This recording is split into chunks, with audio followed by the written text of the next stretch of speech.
It's another week in the For Your Reference household, and it is another Quid Pro Mo OT.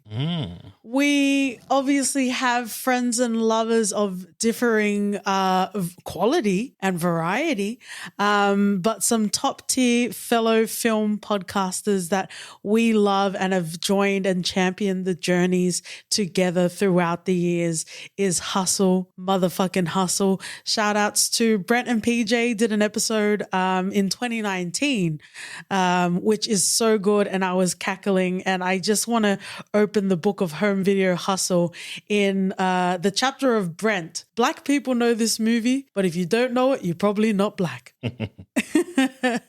Also, it's our first Wesley Snipes in a lead capacity, OT. It is. Well, slap me on my ass and call me daddy. Wild. Let's get on with the show.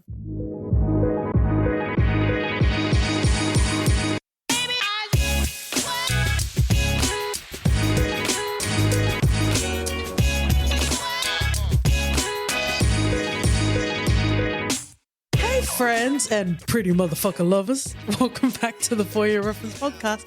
You got your host KT and OT. Beat me up, Scotty, as we are combinating and consolidating for our cash money brothers. Get your Jimmy waxed with New Jack City this week. Woohoo! Woohoo! I'm very excited. How are you feeling, OT? Same. It's been a while since we just did a full ep, so I'm ready. Yeah, I'm very excited as well. And we are dipping into the 90s, general stats and information. This was released in January of 1991. Director, the ever loved and lauded legendary Mario Van Peebles.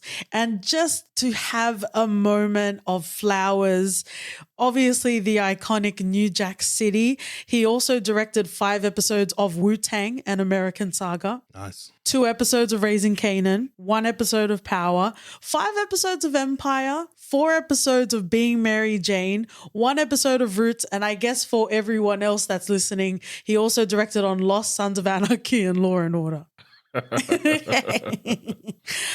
In way of writers, we have Thomas Lee Wright as well as Barry Michael Cooper, who has credits of Sugar Hill, the TV series She's Gotta Have It, as well as Above the Rim. Brent and OT might be learning that finally I'm not black. Because Above the Rim is also a film I need to watch, as well as Joanna Man. Oh, bloody hell, man. Curate your list, OT. We ride at dawn. Ooh-hoo-hoo. Well, I guess let's obviously, as we always do, I do have themes that I definitely want to be able to discuss. Before we get into the first impressions, I do just want to mention that the budget was $8 million with a worldwide gross of $47.6 million. Nice. Whether in addition or whether separate too, what are your thoughts, my love? First impressions. Oh, I love this movie. I think rewatching it after so many years, it almost felt sort of fresh. I'd forgotten a lot of things. Nice. I really enjoyed the movie. I think it took me back. It stands the test of time. It's still entertaining. I think it gave a very visceral exposition of the narcotics underbelly, fusing stark realism with narrative finesse. Good protagonist. Trail impresses with an unorthodox blend of charm and menace. And I could not get enough of Wesley Snipes in this. One of my favorite roles of his. If I had a time machine. Yeah, I know we'll get to your Omar Epps soon enough. I didn't want to interrupt your beautiful first impressions, but I just wanted to say, Scotty, help me, I'm gonna die. Oh, Chris Rock, man. I think everyone just sees him as Pookie now, just because of how iconic that role was. I get the reference now, because people would make references to him smoking crack, and I'm like, okay, Hollywood's tough, I guess. He was just preemptively getting ready for the slaps. Yeah. Oh, but yeah, like obviously stacked cast. I absolutely had a yippee-ki-yay great time watching this film. New Jack City layers seasoning through charming characters, slick dialogue, and memorable visuals that propels the film into legendary status. Yeah. Oh, it was so fucking good. It was so fucking good. Obviously we'll come to it. Actually, no, let's just go to the first theme that I have. It's called Hood Classics. When I think of a great way of melding, even a particular part of Black experiences in the US, I always hearken to Boys in the Hood. I feel like New Jack City is on that same Mount Rushmore. Oh, it is. It's in the Bible of any movie that you want to watch that is amazing, that does tell a story, but still has some infuriating things that we'll get into. For some reason, it's slept on because it doesn't really make a lot of lists. That's interesting because right? In our like film circles, whether it's Black critics or otherwise, I'm always hearing about New Jack City. Like, it's not like I've never heard of the film. Strange, because there's some lists out there and I never really see... They have Juice before New Jack City. We need to watch Juice again because I don't remember it being like, I just remember Omar Epps being like super, super Omar Epps. But I wonder how it holds today. I don't know. Juice, I'm not so sure. Oh, well, fair enough. But, the way this film was able to weave in social commentary, this is set in, the crack cocaine era. I was even talking about Rest in Love and Peace about John Singleton. I was trying to figure out when Snowfall was set, and Snowfall was set in 1983. New Jack City was set in 1986. So it's interesting to, just let the imagination run wild in regards to, a showdown between the legend of Nino Brown and I guess the downfall of Franklin Saint. Oh, look at you. Oh, I dabble. Actually, let's stay in Hood Classics for a bit. Is Baby Boy in your Hood Classics? It is. Okay. Bro, Tyrese's pivotal role. It's a must watch for the culture. Whenever I see an embryo, I just see Tyrese Gibbies. Yeah, facts. So I want to go into the social commentary in New Jack City. And I guess while we're here, spoiler, pretty motherfucker, pretty motherfucker, pretty motherfucker. Also explicit warning, I guess. Like, where have you been the whole time? But anyway, so let's get into social commentary. I particularly really enjoyed the way that, the discussion or the exploration through characters in regards to the selling of, the distributing of, the effects into the community of drugs, specifically in regards to crack, was explored in New Jack City. I think with a lesser pen, I guess with a unrefined lens, it can come off, I guess, like oil and water, or it can come off a bit preachy, but I never felt that's what was happening in this film. It does give a good portrayal of how drugs and the effect of drugs does to the community as well. Mm-hmm. And I think Did you feel it was preachy though? No. It wasn't preachy. It wasn't like, how Snowfall also showed us the effects of drugs, but with Andre, certain characters tried to be preachy about it. Yeah.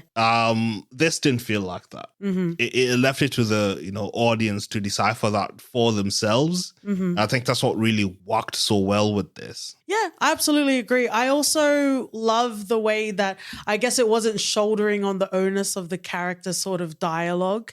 And the dialogue is so much fun. I'm sure there are so many compilations out there of not just Wesley Snipes, but a lot of the dialogue throughout the film as well. But I really enjoyed the use of radio / sort of archival footage in order to further sort of convey that. I think even at the start of the film, they were talking about the levels of unemployment, and throughout they talk about drug lords, drug addicted babies, and that sort of thing. So it really brings home without, crying in your face or like making it really sort of obvious. It lives and breathes throughout the film. Oh, 100%. I think even them just depicting the battle the police have in them trying to win the drug war, I think it just showed how much of a problem it is and how much the systems that are in place or the political nature of the environment doesn't allow for that.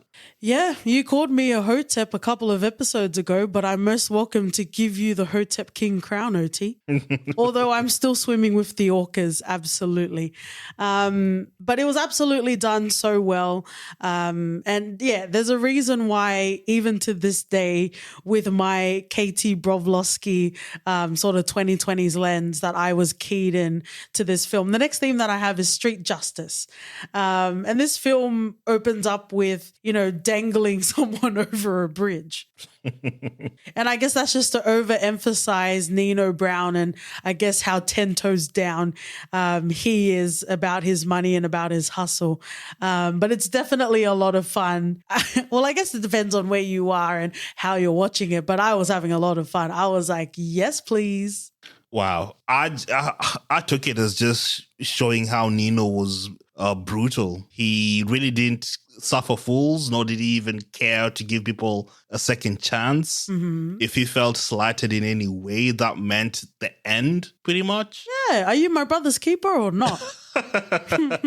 No, but I think they're lions, and I think that's what played a major role in Nino's downfall, because he trusted very few people and he treated people like they were all expendable. Yeah, but didn't everyone prove him right by not being loyal in the first place? I think we got two very different They weren't things. loyal because he wasn't loyal to them. Yeah, but he's the leader. He's loyal to no one.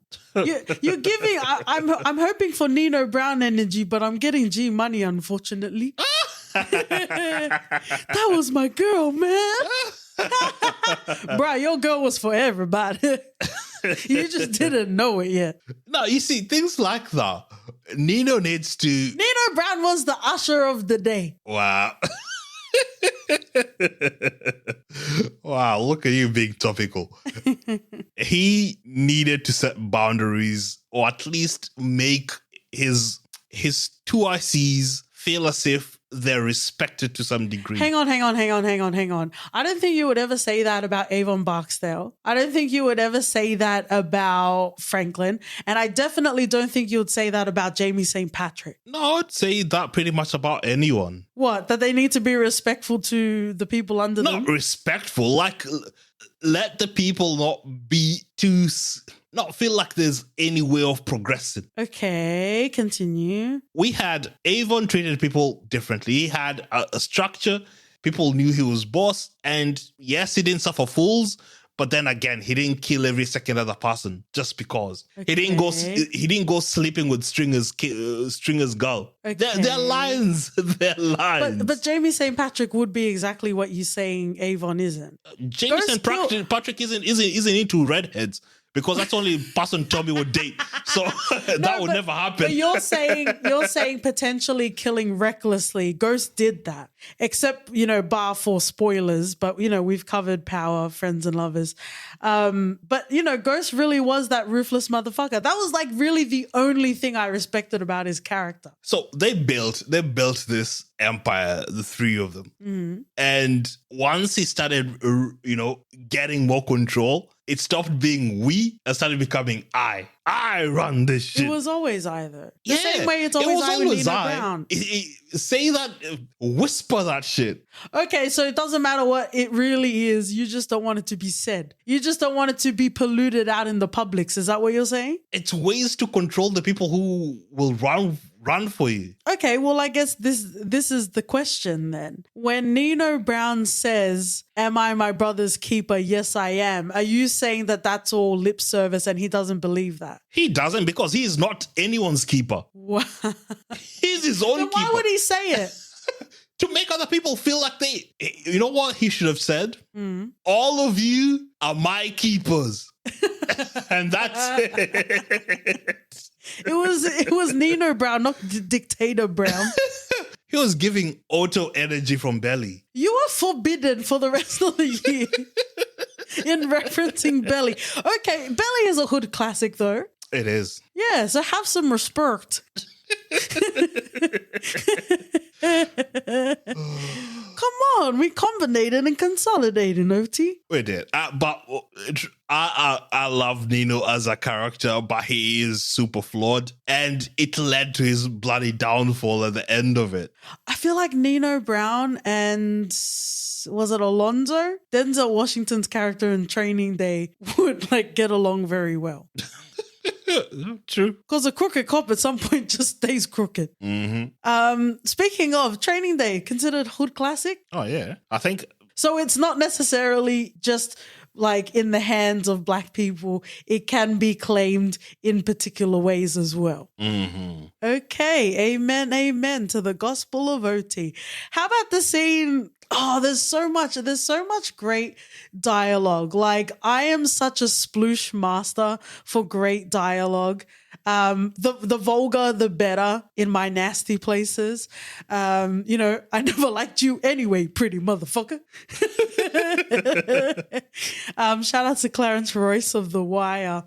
And he also said, I think in the same scene, sit your $5 ass down before I make change. Mm-hmm. Like, I love it. I absolutely loved it. But that was also a scene where his power and I guess his lack of brothers keepering was being put into question. Yeah, that was hilarious. He's so fucking charming. He's so Wesley Snipes, pre-evasion Snipes. Oh, I guess I only got to know the Wesley Snipes from 30 Rock, but wow. What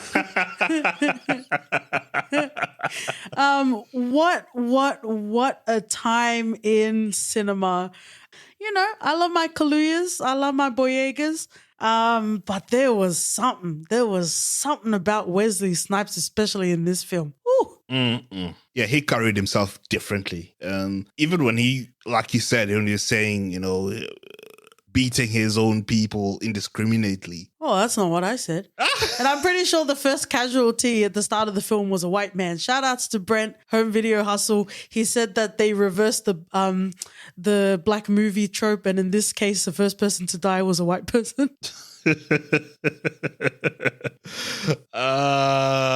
Wow. Speaking of white people, Nick Peretti, Judd Nelson, I only ever think of his face in Breakfast Club. So it was interesting to see him there. But one of his quotes was, "Is this one of those black things?"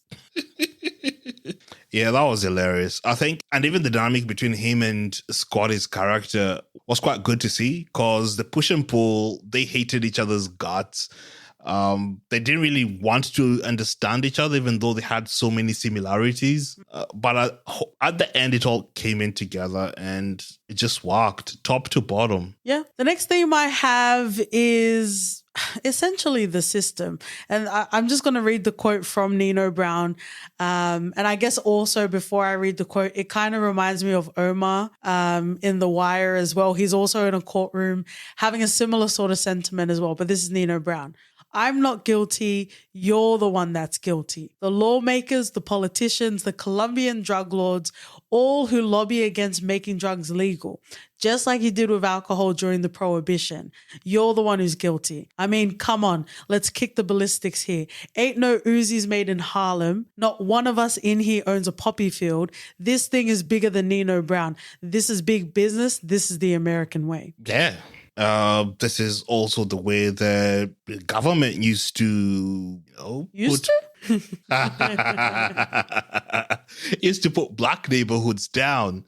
So we can't pretend that Nino is the root cause. He does everything bad. He made himself. Because you topple him, and then what happens tomorrow? They'll put someone else up. But even if someone doesn't come, even if someone wasn't there, the drugs are still going. The drugs will still come in. Yeah, because there's too much money to be had, and when there's too much money to be had, no one fucking cares about the people. Yeah, they'll always find a way. They'll always find some shit like that to happen, and it's just how the world works. So we can't look at Nino and say he's the problem. No, that's just the system showing itself. Why, thank you, Furious OT. Mm. And that's why I draw the parallels between New Jack City and Boys in the Hood, because there are ways to be able to explore that in a film. And it was absolutely explored in that. We never talk about ratings, but I honestly don't see how this isn't a perfect film, OT. Mm. Cash Money Brothers, you reckon? CMB. Oh, the Brotherhood was very interesting. We had the Man, like he's literally credited as the Man. I think he was trying to insult, or he was trying to say something, and obviously Nino Brown was telling him to stop or sit down before he had a seizure. Do you think that doesn't get made today? Yeah, that doesn't get made today. But do you think it's okay to giggle at it? We can giggle at it, but doesn't make it right. But even when he said, suck my dick. Oh, the Brotherhood. That was intriguing because you could see that how much it hurt Nino killing G-Money. Yeah. Like, they've been together since they're kids. Okay. They've been friends. Okay, so you're having a change of heart because you're saying he was all for himself. He was. All right. Well, he had feelings, but at the end of the day, he thought G-Money was a liability and had to take him out. Was kind of, between you and I, he was kind of a liability. Sleep with your best friend's girl and see how that happens. But as Usher said himself, don't leave your girl around me. True player for real. Oh my God. Nino says, don't leave your girl next to me. True power for real. Oh, wow. Mm-hmm. Help me. I'm gonna die. It's his voice as well. Like, he was in a very dire situation, but Chris Rock's voice is not to be taken seriously. There's a reason why he was casted as the zebra. Yep. I'm gonna die. And he looks straight into the camera as well. Man, that camera had some ridiculous angles. Yeah. Like he was moving with his pelvis, like facing He was the ceiling. walking with his pelvis up to get that angle. He was groin forward. Oh, wow. I want to talk about a couple of quotes that I guess in and of itself are their own themes. This is Nick Peretti, Judd Nelson. I only ever think of him as the Breakfast Club. So it was interesting to see him in this. And he was... Okay, so I said I feel like this film is perfect and I still stand by that. But his character was a bit lackluster. I didn't necessarily care for him because he didn't necessarily have the same level of, I guess, dimension that the other characters had. He was always a bit cagey, I guess is my point. But he did have an interesting quote, and it was this: drugs ain't a black thing or a white thing. It's a deaf thing. Deaf don't give a shit about color. Actually, no, I guess that whenever it was about his character, it was preachy. He was Kyle. He was pretty much the Kyle of this. But then again, you could see that he's also been through it. Yeah, but we only really saw that dimension at the end of the film. Yeah, they gave it the belly treatment. Oh, stop. Didn't I just ban you? I've invoked it twice. I'll stop. Well, it's true. Statistically, though? No. Hear me out. Proportionately, though? Hear me out. When you zoom out enough, it's true. Opioid, though? If you stay within the realms of this movie and in the neighborhoods this movie is talking about, it is a black thing. It is a black death thing. Okay, Candyman. It doesn't really... We could see even when in Snowfall, they were restricting that shit. Yeah. They were restricting where that is distributed, where the crack is distributed. Oh, you're moving your block down? Yeah, we're going to set up shop over there too. Exactly. So let them do whatever they, let's supply it within this bounds and nothing else. So while you zoom out enough, it is a death thing. But no, we don't live in a world where it's just not a black or a white thing. It is a black death thing. Friends and lovers. I come with that hot fire. But OT is the blue flame. If you read between the lines, he's saying it more than I'm saying it. Well, yeah, I think like not to take away from the experience of Nick Peretti's character, but that doesn't equal that. No, it doesn't. But yeah, I just like if that was going to be the angle of his character, I think this is really my only baby qualm in this film, was it should have been built throughout the film. He was kind of just a gruff, I'm such a rebel, I don't care about anything, I'm such a burnout, sort of character. And then he comes at the end and he's like, oh, I've got all of this wealth to offer. And it's like, I actually don't want it. But didn't you feel Scotty's character also didn't really give much in terms of emotional? But I don't think he was there for that. I think it was more the retribution in regards to him and Pookie. I think that was more of the angle of Scott's character. Pookie's a slippery motherfucker. When we first see him at the start of the film, he was fiending for a crack. Yeah, but how many people do this?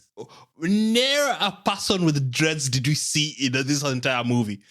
Scotty's been walking out here with dreadies undercover. Yeah. And no one knows he's a cop. He's been arresting people in the streets. Wait, shooting people. What do the dreads have to do with anything?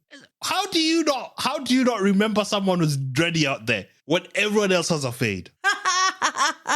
Maybe Billy Ocean had a B-side cover, Caribbean King. Ice-T in his dready locks.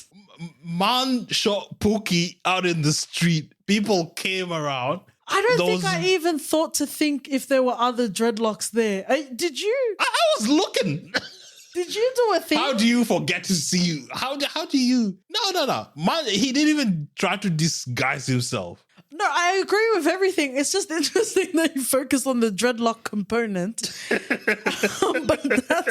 but that's okay. It's for your dreadlocks, friends and lovers. No, but then again. But you're right. Like the fact that he didn't get noticed because, interestingly enough, we've been diving back into our perhaps hood classics bag. And we were watching LL Cool J be God. So literally every day in every film, but specifically in Too Deep. And we also watched Brooklyn's Finest as well. And in both movies, it had instances of like being undercover, right? And like even when we were watching them, I was like, this doesn't make sense. Like you kind of have to at least catch a plane to be undercover, because how are you gonna go to the grocery store and then they see you there? Yeah. I have a question for you, OT, and this is you as a man, this film as men. Do you feel like this film was for women? Yeah, I think so. Especially when Nino Brown was saying, cancel that bitch, I'll buy another one. He was really mean to his girlfriend. He was. But she knew what she was getting into with Nino. Wow. I'm just saying. She knew what she was getting in with Nino. We are on different sides of the internet, Oti. No, you cannot say Nino is this badass man that Toxic. he can kill indiscriminately. Toxic. He can treat his CMB bros however he wants. And then when it comes to the wife, he has to create this different persona. Do you not understand what toxic masculinity is? That's exactly what you're describing. No. He's toxic throughout. It doesn't matter. His toxicity is indiscriminate. No, but his toxicity isn't that question. It's yours, sir.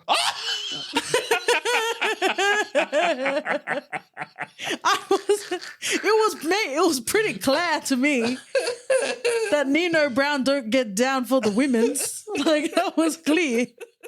Wow. You were in the heat of the court, sir. I was talking about you. Ridiculous. You were like, these bitches, they're gonna die.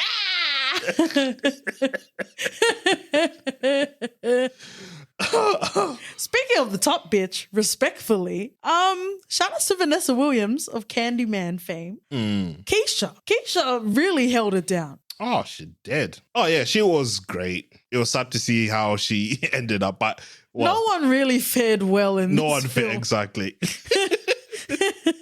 There's only one way out. Unless there's anything else you want to talk about, I want to focus on this quote. I think it was the priest, or if it was just an old man, but he said, "You're killing your own people with the little white devil you put into that tube." It's the truth. He's peddling these drugs within his community, within his neighborhood, and it is having adverse effects on society. So whether or not he is been brought up because of an effect of the system, it doesn't matter at the end of the day. Doesn't matter, or does it not matter? Because you zoomed out earlier with your lens. I zoomed out and I can zoom back in. It shows that you can't, the duality of him trying to be the provider for his society, for his community, and yet he's the same person that's peddling the drugs, that's killing the people. And that's why we got so... But I thought you said, hey, man, the drugs are going to come in anyway, man. What happened to that, Furious? No, because we also have choice, and we can make a stand and say no. And you're sounding like the Key and Peele Mr. T. Never make fun of another man's haircut. Yeah, true. Like he's out giving the community food and all that. Fine, that's all good, But then he's the one that's taking up the entire building, and peddling drugs within it. I think you refer to it as Beirut. Yeah, calling it like an in prison sort of situation. So you can't disconnect those two. I guess so, but I'm not here to criminalize individuals on systemic, deliberate structures. I hear you, but... Relinquish your hotep hat to me, OT. I don't know, because it's like, even when we watch like documentaries, whether it's in Africa, whether it's in Asia, and you focus on like, the poorest people, when it comes campaign time and politicians go out and they hand out notes to people, that's the immediate need being addressed, correct? So albeit corruption, albeit lasting damage to the community, there still is an immediate need. And for the most part, no one's really talking about politics if they're just trying to get their family fed. True. I'm just not here to point the blames, is all I'm saying. No, I'm not going to point the blame, but... Are you sure? But you've got to at least acknowledge there's a juxtaposition there where you can't have these two things. Whilst they can both be true, they're at conflict with each other, and we can't just ignore it. What if your weekly Jimmy getting waxed has a conflict? You're a ridiculous person. Checkmate, pretty motherfucker. Friends and lovers, I think that's game, set, match. I think I win. Oh, was that what this is? Well, you also win, OT, because this is the most urban we've been for a while. I can feel my Uncle Ruckus growing.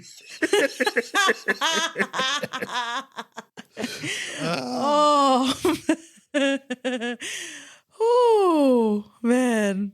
It felt good to dive back into older films, OT. It does. It does. This movie particularly covered so much societal issues that still plague a lot of the communities, Mm-hmm. And where does it end? Where does it stop? Who knows? There'll continue to be a lot more Ninos. There'll be Scotties that try to make it right based off their personal experiences. But at the end of the day, change has to happen at the top. I love that. Top to bottom, man. I love that. Ooh. Thank you, friends and lovers, for joining us another week in the For Your Reference household. We're going to finish off in a segment we call For Your Reference. OT. I'm going to reference BMF because... Whoa, you're modern urban. Because if Nino doesn't remind you of Meech, I don't know who will. Okay, all right. I'm obviously going to reference Boys in the Hood. Nice. If you'd like to tell us your hood classics on Twitter, Instagram, and Spill, we're at ForYourRefPod. Write us an email at hello@podcast.com. We're also on Toxic Masculinity Sign Up podcast if you'd like to leave a rating and review. And we'll see you guys next week. Yeah! Gonna die!